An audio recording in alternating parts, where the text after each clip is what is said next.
dying. Just breaks your heart, doesn't it?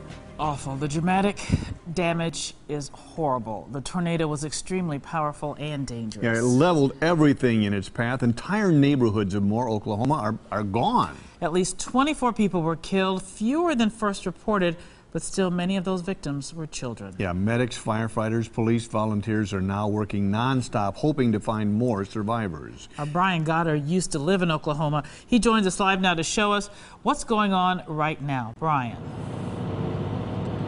Carol, I lived in this state for 7 years, and if you love storms, there's no better place to live. But unfortunately, that comes at a price, and you get this kind of damage from time to time. The last time they had a storm this big was just 2 years ago, 2 days after the Joplin tornado. That was an F5 as well on the western side of Oklahoma City. But we're back in Moore, where they got hit in 99. And this is an F5. This is where the F5 damage began. Of the 17 miles on the ground, this is where we would start calling it ground zero, basically. And you can see it is just complete devastation. These are brick homes, occasional walls standing here or there. But like this one house that we were showing you earlier, it's totally devastated.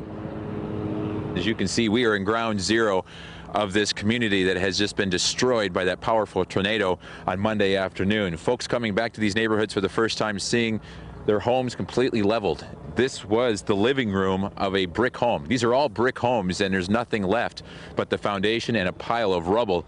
Over here, a sturdy fireplace chimney, still standing tall from this storm.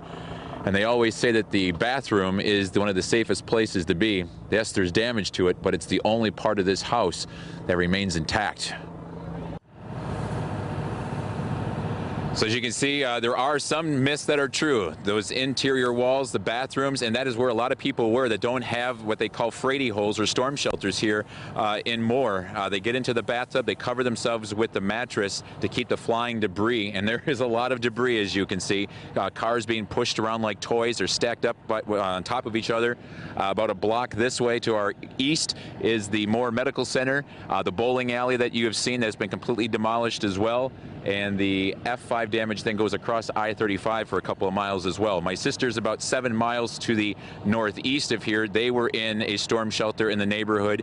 Fortunately, that tornado, as quickly as it developed into an F4 and F5, it quickly dissipated. But it was on a direct path to my sister's house in Midwest City, which is near the Tinker Air Force Base.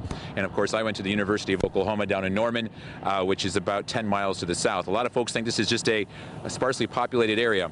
Moore is about 50,000 people, about the size of Wauwatosa. Norman, just as I mentioned, just to the south of here is about 110,000 folks plus the students. So this is heavily populated. We're 10 miles south of downtown Oklahoma City.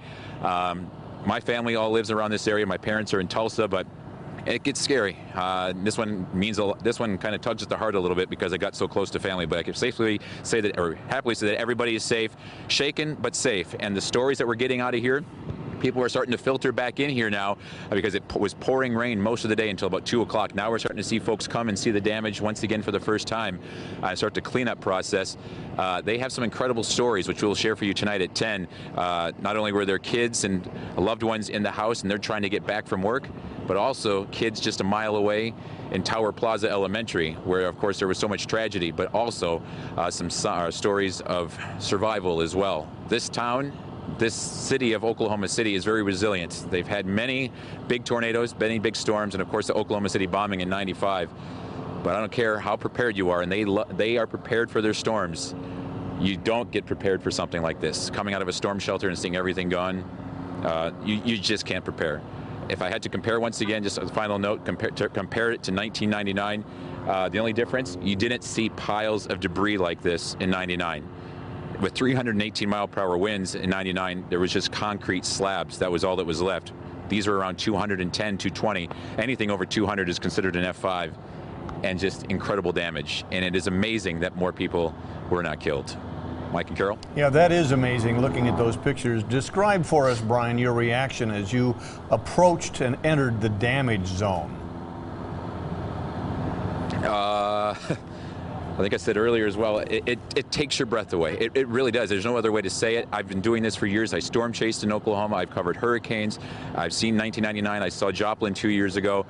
you don't get prepared for it. And as Jeff Jenke, the photojournalist, and I were driving in, you could start to see the damage. It was a 2.5-mile damaged path, but that's where the debris was. But all of a sudden, you turn a corner, and I was on the radio with 620, and all of it literally sucks the air out of you, like you're like a free fall in a roller coaster or something. And I've seen this before, but you never get used to it. And you know that people died here. You know that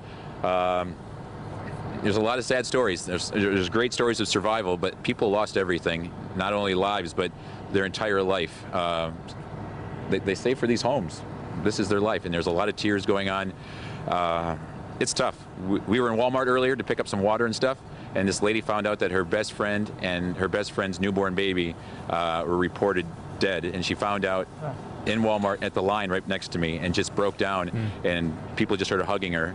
I was hoping to get her to talk to us. She did talk to us. We hugged a couple of times, but she just did not want to be on camera. I can completely understand that. It was raw emotion. It was at that time, and that was our first experience here as we got out of the airport. And I knew this was going to be a tough trip, because this is my second home. But right away, in a Walmart of all places, tears start flowing. It's tough. Yeah, but and I can safely say my family's okay. Go ahead. Well, we're happy about that, Brian. And you know, as horrible as this is, you are operating with sensitivity. You don't want to be too intrusive when people have had their entire lives shattered, and that is a very smart thing of you to do. Can I ask you, where are some of the people that are coming back to their homes? Where are they getting basic services? Are they going to hotels miles away, or what are they doing? That's the nice thing about being in a big city compared to Joplin. When we were in Joplin 2 years ago, everything was pretty much shut down. We stayed in a hotel with no electricity, no hot water, but we had a bed to sleep in. Here, you just go 10 minutes to the north and by the airport, and water pressure is very low across the city, but there are hotels, there's basic services all across the city. This is a huge metropolitan area that, you know, and Moore is just one suburb, like a Wauwatosa or a Brookfield. But what's fantastic, and this is what really pulls at the heartstrings, people come out here in masses, bringing water, bringing food. Jimmy John's was just here. Domino's was just here. They're not just feeding the people, they're feeding also the people that lost everything. They're feeding the reporters that are here all day long. And they're doing this on their own time. And they're here to help. And it's amazing. And it never ceases. It takes your breath away when you see the damage, but also the caring and the compassion that people have in times like this. It makes you feel good. Yeah, the signs of humanity are always awesome and amazing. Brian Gotter joining us live from Moore, Oklahoma. He'll have much more coming up throughout the evening. Thank you, Brian. And as we have seen and heard, the damage in Oklahoma is really unthinkable. A lot of Wisconsin natives were pretty close by when that twister hit yesterday afternoon. Cody Holyoke continues our team coverage.